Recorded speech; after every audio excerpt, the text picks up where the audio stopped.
Grey's Anatomy, the most iconic binge-worthy drama, is back, along with answers to the biggest cliffhangers. Will Teddy survive? Will Joe and Link finally find happiness together? Meredith returns along with fan faves like Arizona. You can now stream every episode of Grey's ever on Hulu, and new episodes next day. Watch the season premiere of Grey's Anatomy Thursday at 9/8 Central on ABC and stream on Hulu.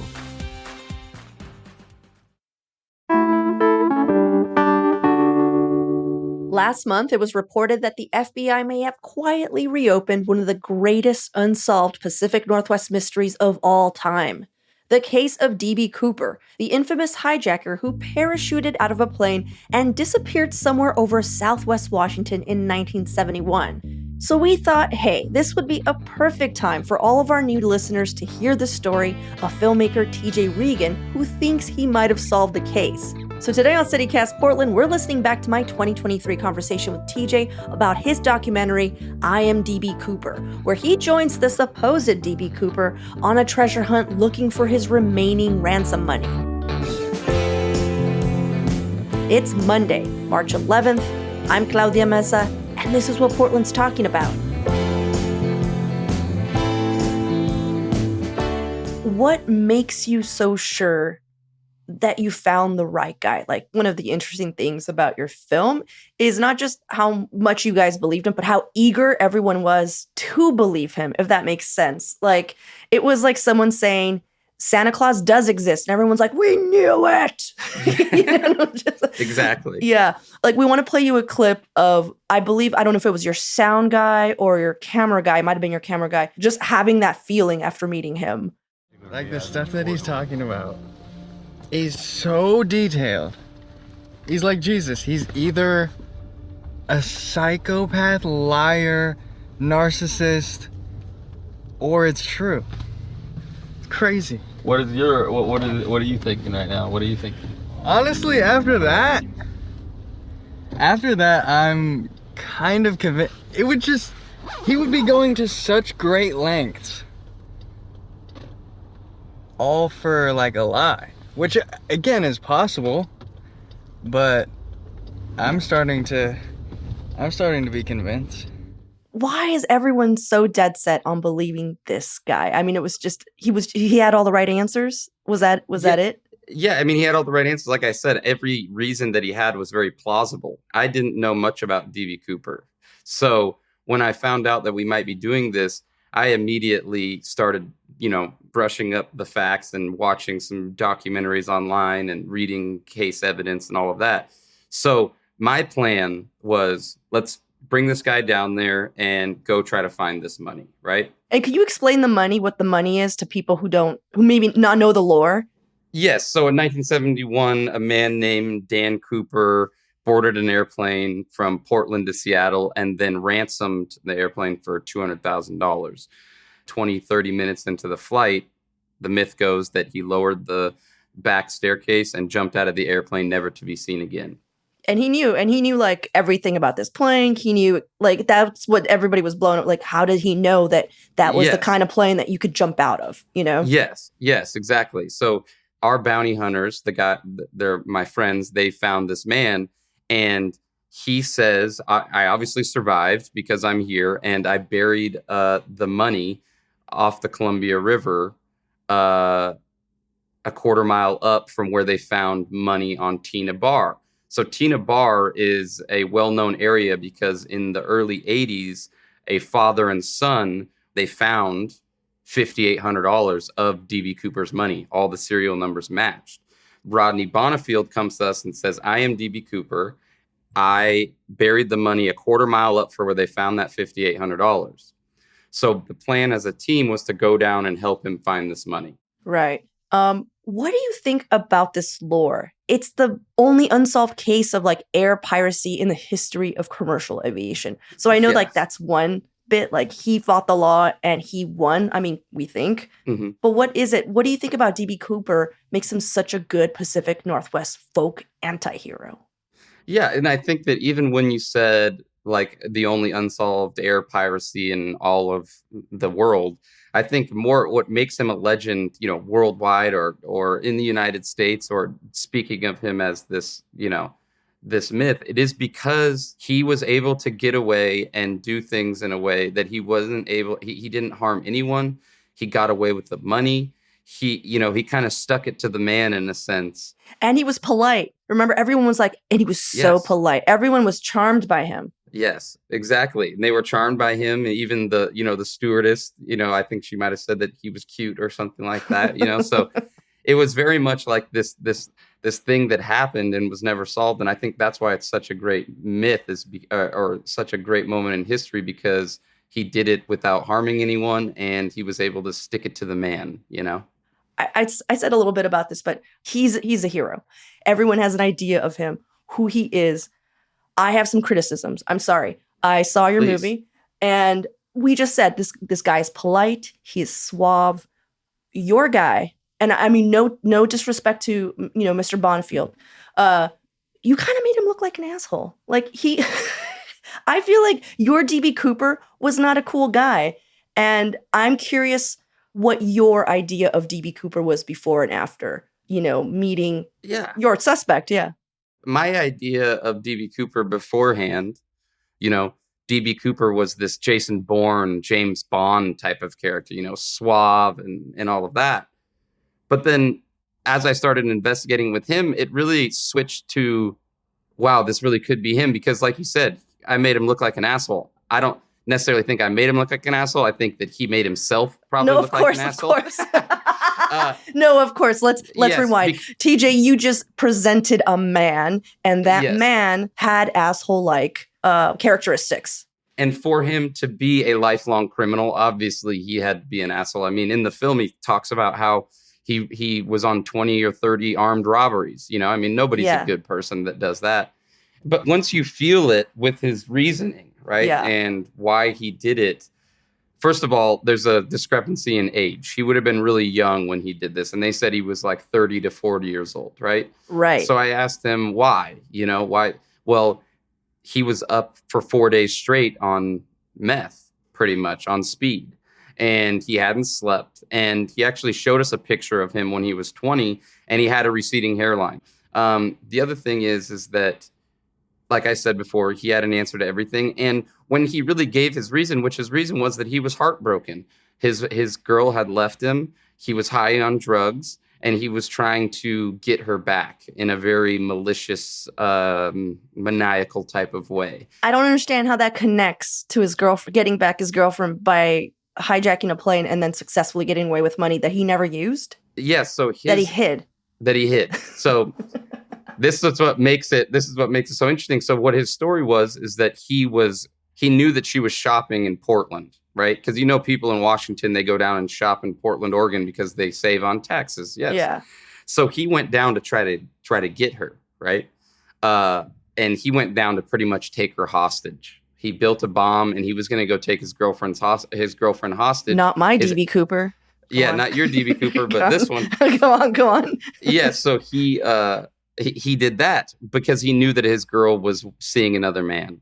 He found out that she had already left the mall. So he wanted to beat her back to Seattle because he knew that she had already left. So he boarded the airplane from Portland to Seattle to beat her there.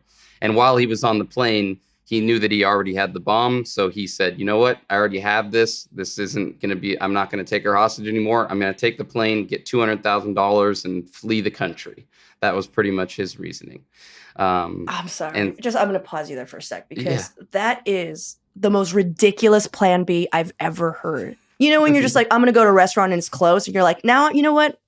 I'm hungry. I'm going to make one. I'm going to start a restaurant. Anything is possible if you're up for 4 days on methamphetamine. Case in point. You're all right. No. Yeah, people do crazy things. And I think that if it is true and if this is what he did do, it is plausible. It could happen. Also, what is like more Northwest than like meth? Yes, exactly. There you go. A drug-induced stupor. Okay, let's take a break here. And when we come back, TJ is going to share the big pieces of evidence that link his guy to DB Cooper.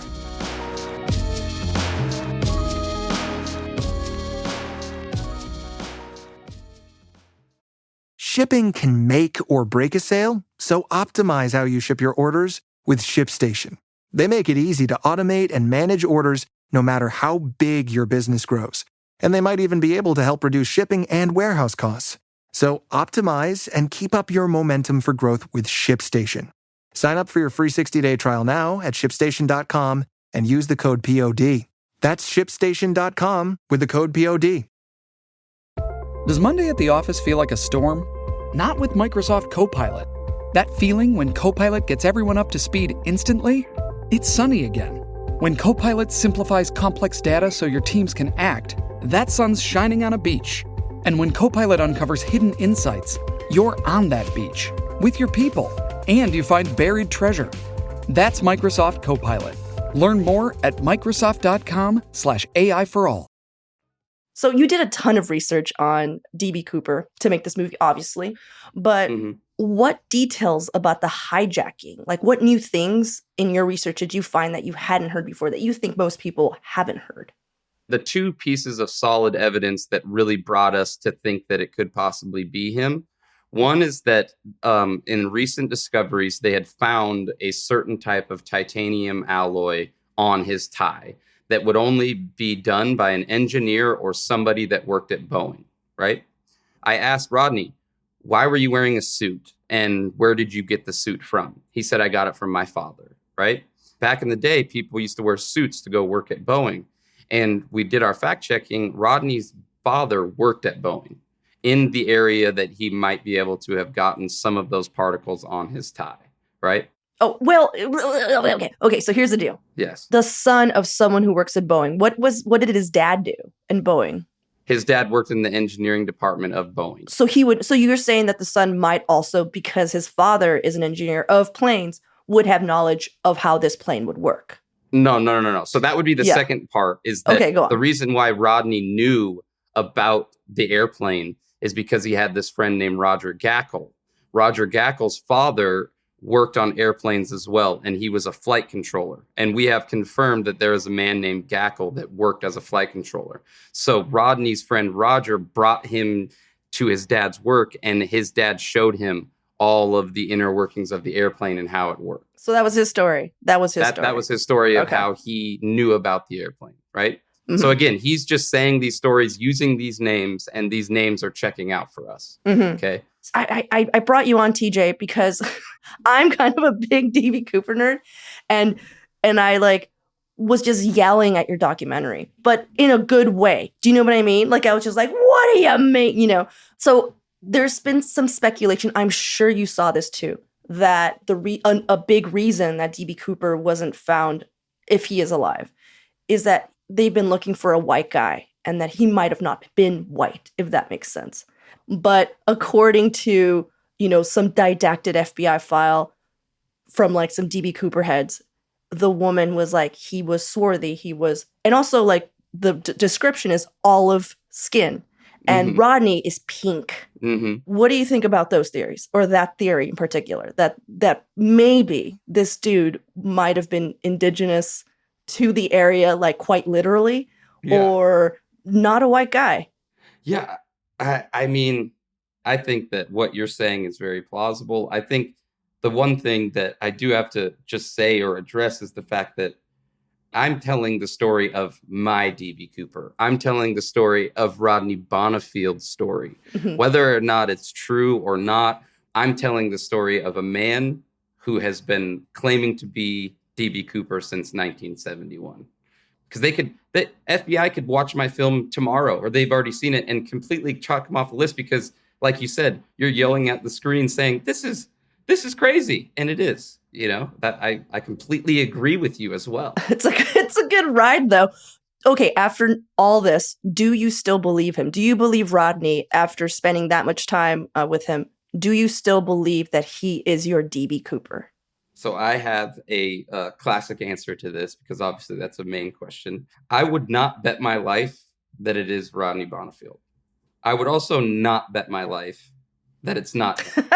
So God dang, TJ. Even hanging out with this man for multiple days, being around him, going to this location, him spewing all his bullshit, because there was a lot of bullshit in the film. You'll see it, as well as you'll see it. There's stuff we didn't put in there, but I still I still wouldn't be able to say that it's not him. I wouldn't. All of us guys had this, bullshit meter that would go up and down. So there would be times where we look at each other like, wow, this guy really duped us. We started calling him DB Duper. We're like, this guy really duped us. But then it would go back up with certain facts and things that were happening. So it was a very much just a kind of a roller coaster of a ride. But regardless, this old man, like, really put it in our minds of 10 guys that thought that they were somewhat intelligent, to take him all the way down 200 miles down to the Columbia River and try to dig up his money. So, right. Do you remember that scene in your movie? And I believe it was Rodney's recounting of like the first time he told someone, which was of course to impress a woman. And he was in a bar, and then the news came on. It was like 71. And this woman out loud was just like, oh, DB Cooper, And she was like, do you think he's out there just like sipping on, pina colada a pina colada on the beach just with his money? And he was just like, yeah, or he could be right next to you. Uh-huh. So I'm asking you, do you think that maybe DB Cooper could be talking to you right now, TJ? Could it be me? Reincarnated. Mm-hmm. What do you think? Yeah, I think it's possible. It went a little too high, TJ. your yeah went yeah. Yeah. No, I mean, no. Okay, so that's out. That theory's out. Mm-hmm. Fine. Mm-hmm. Fine. I just want you to say it once, just out loud. Oh no, I do not think you're DB Cooper. No. Mm-hmm. Well, yeah, I think that if you were reincarnated, let's just say that he did pass away after he jumped out of the plane and drowned in the river. If he was reincarnated into you, then that obviously shows that he was a good man because he was reincarnated into someone so wonderful like yourself. So, I mean, obviously. Oh my God, TJ. He did the right thing. This is it. This is.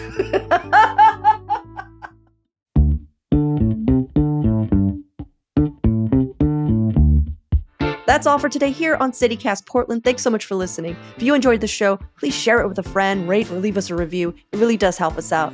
We'll be back tomorrow morning with more from around the city. Until then, see you with Slims.